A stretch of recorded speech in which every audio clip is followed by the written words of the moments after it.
Kualifikasi Piala Dunia 2026 mungkin bukan tahun yang baik untuk skuad timnas Indonesia. Mereka harus gugur pada putaran keempat kualifikasi Piala Dunia. Hasil ini cukup mengecewakan, terlebih dengan harapan masyarakat dan fans timnas Indonesia yang tinggi setelah dipecatnya Shin Tae-yong pada pertengahan Januari lalu. Dengan ditunjuknya Patrick Kluivert sebagai pelatih anyar timnas Indonesia, harapan masyarakat dan fans pun semakin tinggi.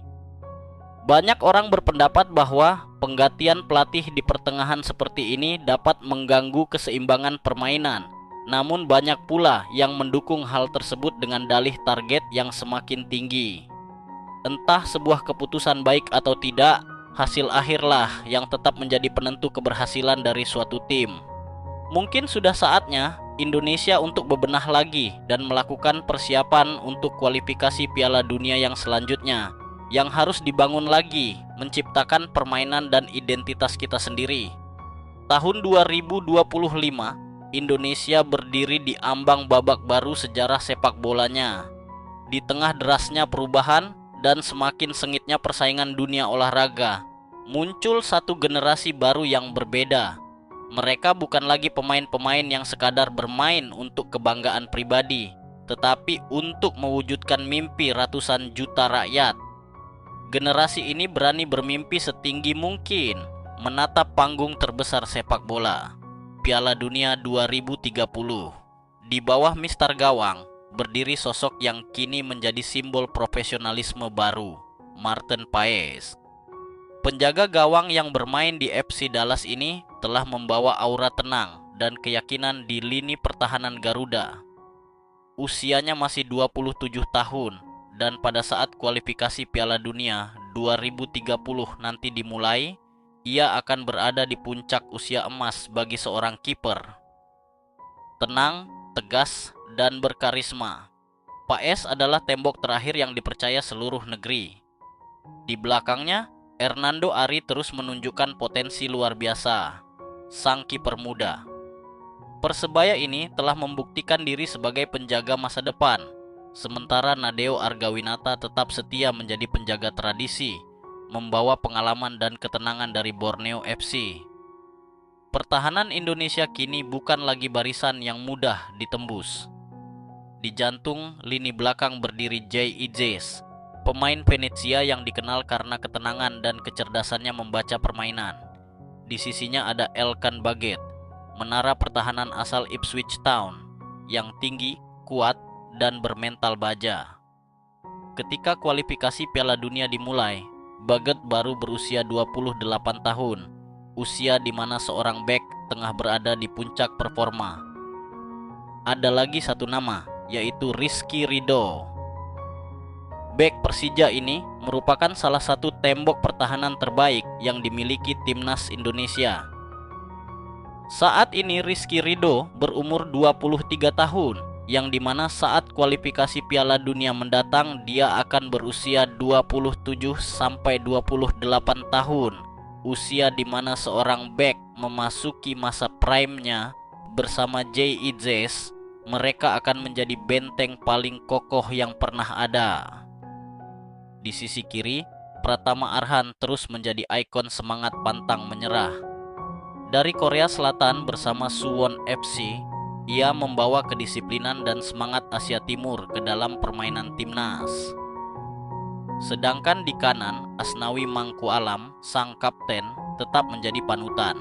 Pengalamannya di Liga Korea telah membentuknya menjadi pemimpin sejati. Vokal di lapangan, tenang di luar. Pada tahun 2030, Asnawi akan berusia 31 tahun. Usia ideal untuk seorang pemimpin yang matang, namun masih punya tenaga besar untuk berlari sepanjang pertandingan. Di lini belakang juga masih ada Sandy Walsh dan Jordi Amat, dua sosok berdarah Eropa yang memilih membela Indonesia dengan sepenuh hati. Mereka membawa pengalaman panjang dari sepak bola Eropa ke ruang ganti Garuda. Mungkin usia mereka akan mulai menua pada 2030, namun nilai-nilai profesionalisme dan disiplin yang mereka tanamkan akan tetap hidup dalam diri para pemain muda. Sementara itu, Shane Patinama dari Norwegia memperkuat sisi kiri dengan fleksibilitas tinggi. Bek sayap modern yang bisa bertahan dan menyerang sama baiknya. Namun, kekuatan terbesar Indonesia tidak hanya pada pertahanan. Di lini tengah, denyut nadi permainan berdenyut kencang mengalir lewat para pengatur tempo dan kreator muda berbakat. Mark Klok, sang pengendali ritme dari Persib Bandung, menjadi figur penting dalam menjaga keseimbangan tim.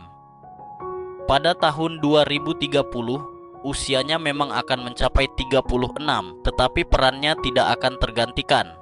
Pemimpin di ruang ganti, guru bagi generasi muda, dan pemain yang selalu mengorbankan segalanya untuk bendera merah putih. Bersama Klok, datang sosok baru yang menjadi jembatan antara pengalaman Eropa dan semangat Asia, Tom Hey. Gelandang SC Heerenveen ini membawa visi bermain khas Belanda, tenang, cerdas, dan efisien. Ia datang bukan hanya untuk menambah kekuatan teknis, tapi juga untuk memberikan contoh bagaimana mengendalikan pertandingan dengan kesabaran dan kecerdikan. Di tangannya, tempo permainan Indonesia menjadi lebih rapi, lebih taktis, dan lebih berkelas. Kemudian, muncullah dua permata muda yang menjadi simbol masa depan Indonesia, Ivar Jenner dan Marcelino Ferdinand. Jenner, gelandang elegan yang tumbuh di Belanda, bermain dengan kecerdasan luar biasa, mengatur irama dengan satu sentuhan sederhana namun berarti. Di sisi lain, Marcelino, bocah ajaib dari Surabaya, membawa energi, kecepatan, dan keberanian yang menular. Ketika 2030 tiba, mereka berdua akan memasuki usia 25 tahun, masa di mana pemain sepak bola mencapai puncak kreativitas dan kematangan.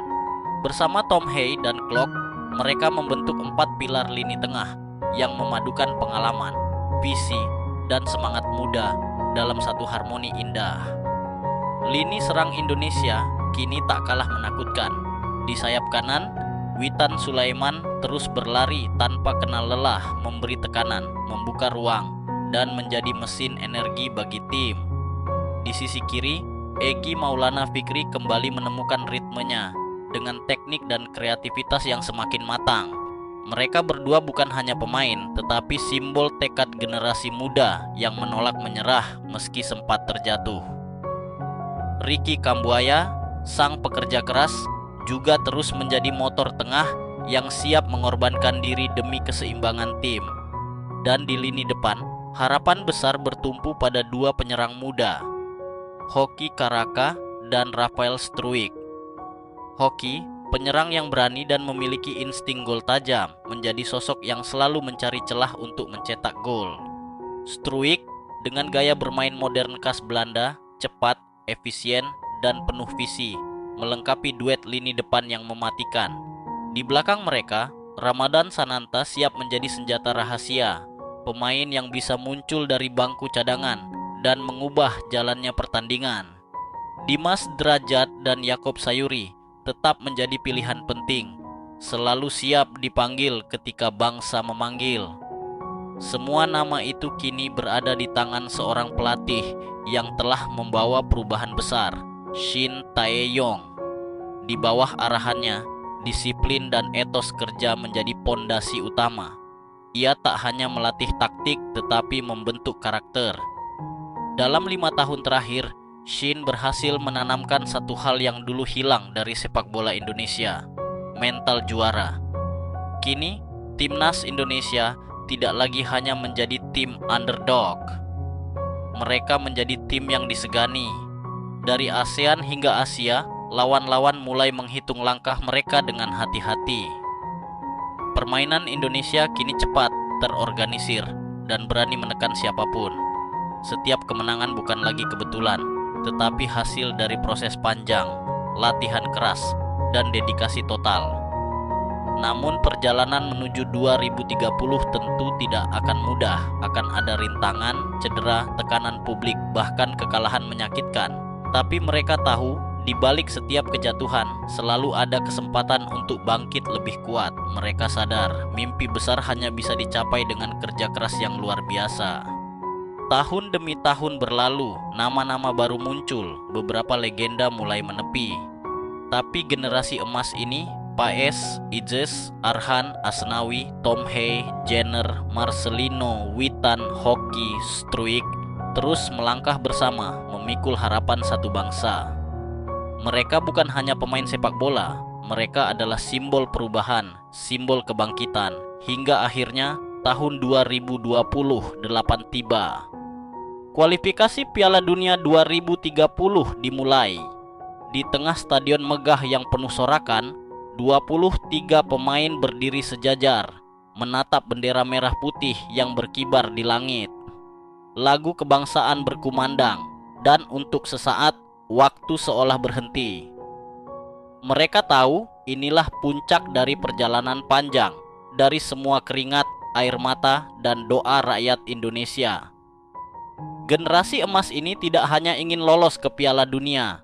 Mereka ingin membuktikan bahwa Indonesia bisa berdiri sejajar dengan negara manapun. Mereka ingin dunia tahu bahwa dari negeri kepulauan di Asia Tenggara ini lahir talenta, tekad, dan semangat yang tidak pernah padam. Dan ketika peluit pertama dibunyikan, mereka berlari. Bukan hanya untuk kemenangan, tetapi untuk sejarah. Untuk nama yang mereka